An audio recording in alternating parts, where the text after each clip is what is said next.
Hello, everyone, and welcome to the Karma and Drew Chronicles, or it could be the Gender War Chronicles, although me and her aren't warring. So, Not yet. we're not going to. Me and her are going to be at war. We're not going to be at war about these topics. It's just not going to happen. But it's your boy, Drew. Because of what we're going to talk about. Yes. About how to disagree agreeably. Go ahead with the intro. It's your boy Drew, and today we're going to discuss a couple of topics. One, my thoughts and sentiments about trying to be an ally to women, and how that kind of got road roughshod over. And then Karma had a reaction or had thoughts about why the gender wars, specifically in the African American community, may continue. So that's what we're going to discuss today. And so I'm super excited to have Le Karma joining us today with her female approach to this. Because you got to have the female perspective. I can't female hetero perspective specifically. It's just not, I can't even really speak for the male that, I can do my best. But, her perspective is definitely very appreciated. And, we talk about these kinds of things all the time. So I really appreciate her taking the time and opportunity to her evenings and have a conversation. Me and her, we discuss these kinds of things like daily. So we figured, why are we talking about this on the phone when we could be recording it and having a conversation, for other people to kind of chime in and have their thoughts and express their views as well. So that's why we decided we're going to have these conversations like this. But we have a couple of topics that we wanted to discuss today. And the first that we wanted to talk about was, so I was on Facebook the other day. And there was an individual that I follow on Facebook. And I can't see the photo. Ciao. Okay, so technical difficulties. Hold on one second. For the photos. Where'd they go? Hold on one second. You see, because I taken some photo screenshots of the conversation that had happened on Facebook, and they disappeared into the ethos. Okay, so basically what happened was there was a person I follow on Facebook, and he posted something that said to the effect, why are guys complaining more about or crying more about Kevin Samuels than the reaction to what's going on with Roe versus Wade? So I chimed in because, it's a post asking, why are guys not speaking up more about Roe versus Wade, but they're talking ad nauseum about Kevin Samuels passing? And I said, well, I think it's because guys have been Me Too'd into silence, I rest my case. No, but we've been Me Too'd into silence. We feel like we'll just be canceled because we're men.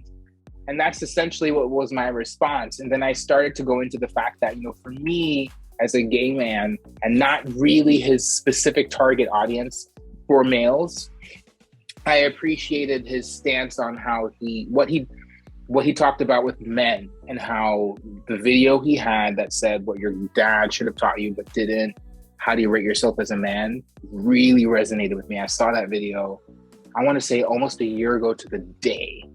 And that was the video that really changed my life.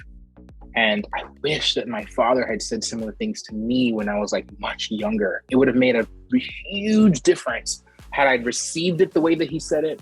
Had I received it then, I would be in a very different place in my life.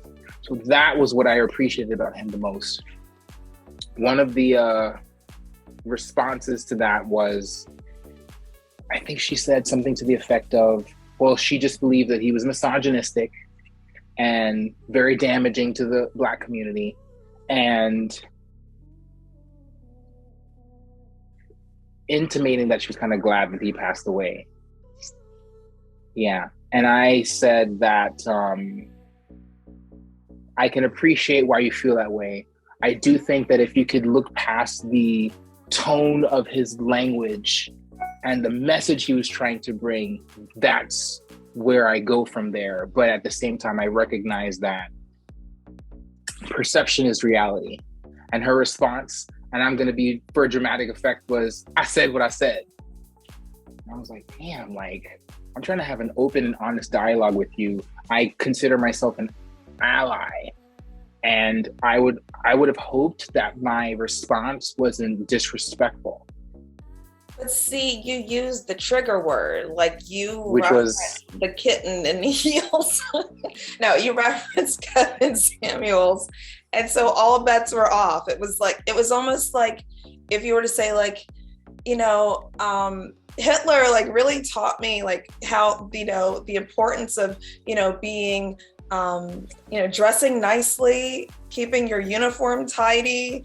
I wish like that's how, I think that's how these women felt, like hearing you say that, because it was just like, he was just so toxic for so many women, and they felt like personally just degraded, that it was like, it doesn't matter what goodness that you glean from, what he was teaching to men regarding, their appearance and being better and, striving to, do better and be better.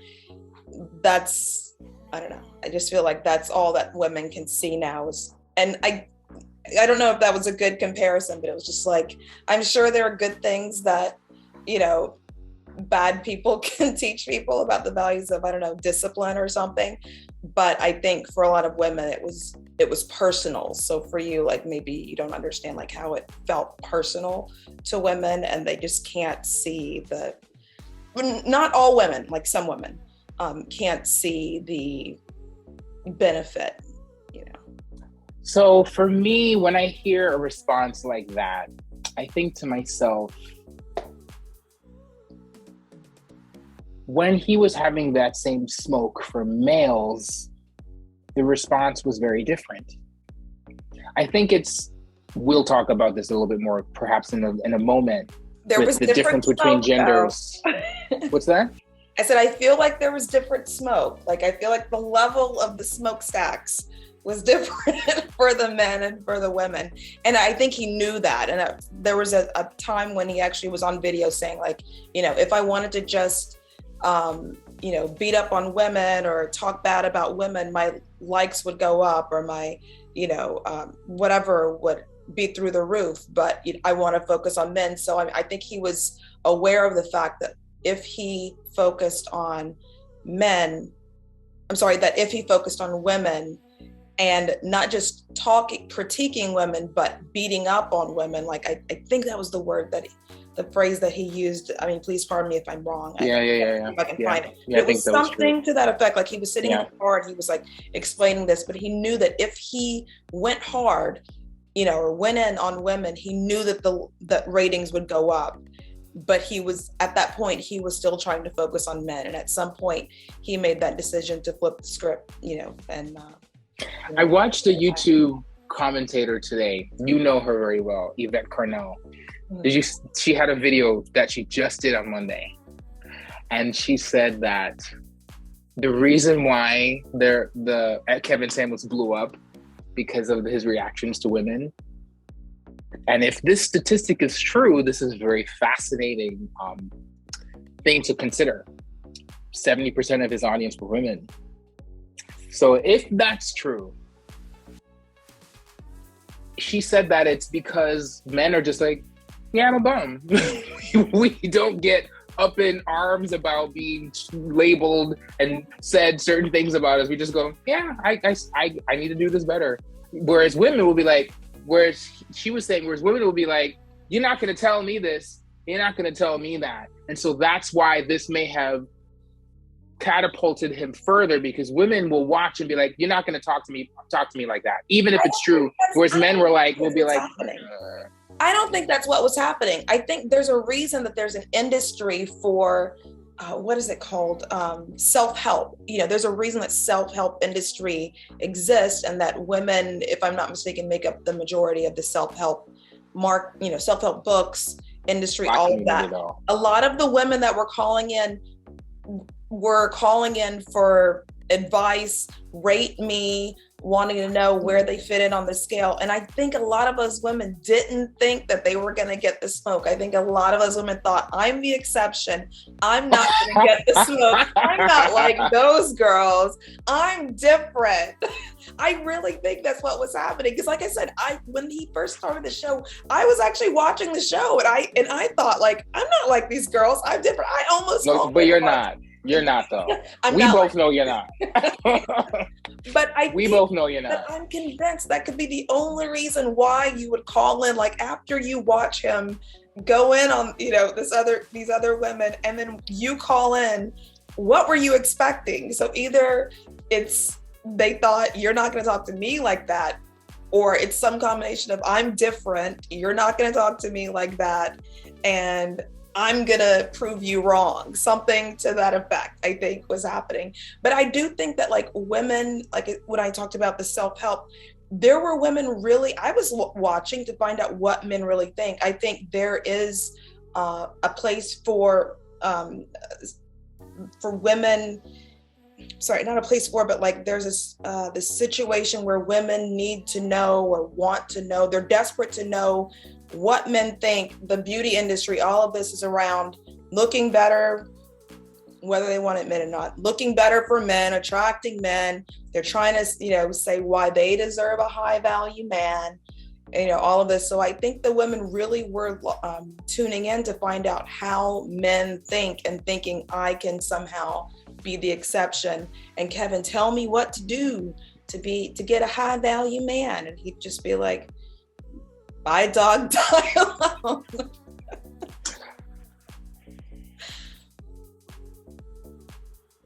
Yeah, I think that like I said, I'm such the wrong person sometimes to be advocating in their space, like for the guys, for his target audience.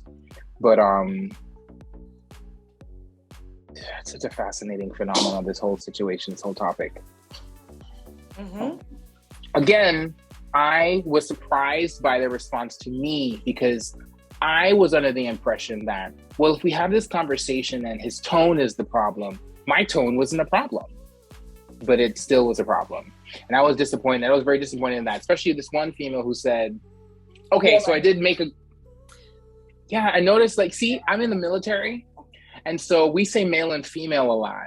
Okay. And there was a person that in that thread, he was just like, you keep saying female and it makes me want to vomit. And I didn't get it, but to hear you say that as well now, he was just, I'm like, oh yeah, like in the military, we're like females and males. I don't know why. It's not a big deal. And to be honest, like women, years, I'd say like maybe a year or two ago, I wouldn't have even picked up on it.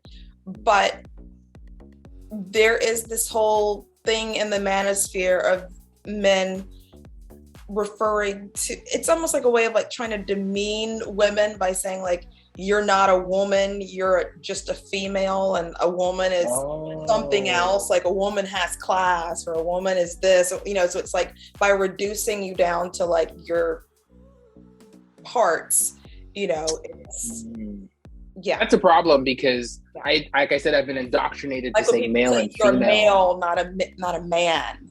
You know, like if someone I don't view it that way. Yeah. But if someone were to, if they were having a conversation and they were like, yeah, well, that's not, you know, what real men do. That's a male. You know, like if someone said that, then you would get it. So I can appreciate that. I've heard several conversations where people are like, oh, well, you know, that's not a man, that's a boy. That's not a man, that's just a male. You know, so when men right now, I mean, I realize that men don't even realize that, you know, they're doing it, and that it's, you know, maybe they're interchangeable, maybe they're not. I mean, a female what? You know, a dog, a cat, a lizard, you know, whatever. So it's probably better when we're referring to human beings to say, you know, a male and female, or man and woman. Man or woman, rather than a male. Or, you know. It's going to be hard for me to break this indoctrination. Exactly.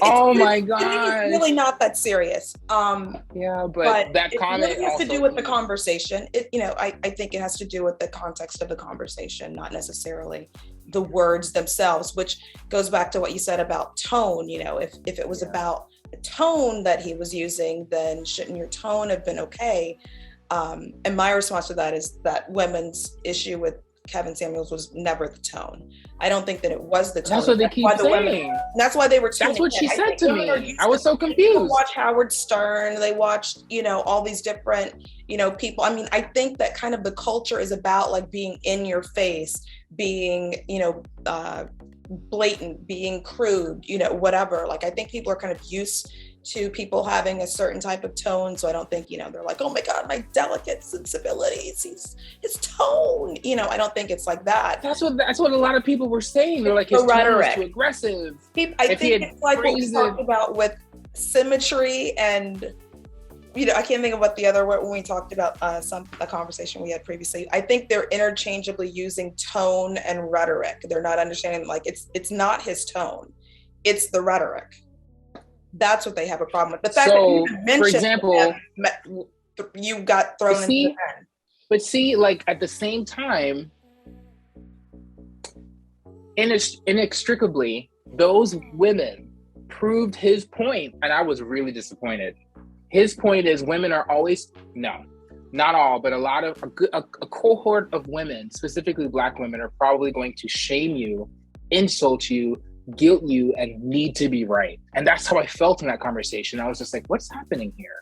Because they were like, you're not equipped to have this conversation. You don't even know what you're talking about, and they called me a little boy. I'm damn near 40, and I would love to hear I don't know, we don't have a lot of time, but I would love to hear your opinion on calling someone a little boy when they're obviously not like 6.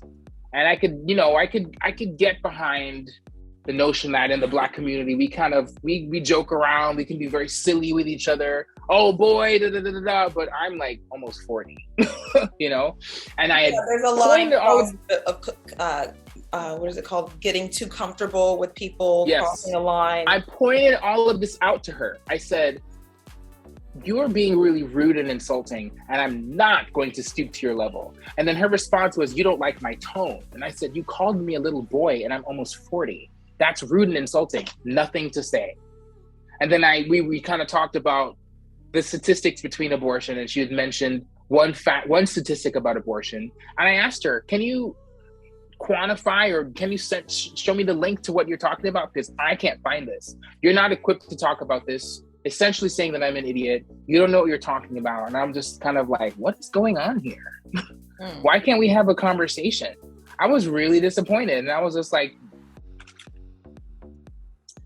I'm not going to lie and say that this is something that happens often, but I would say that this was very telling for me, because I was under the impression that I give off a sense of fairness and a sense of wanting to have an open conversation. So to be shut down by 2 women in the same conversation was surprising for me.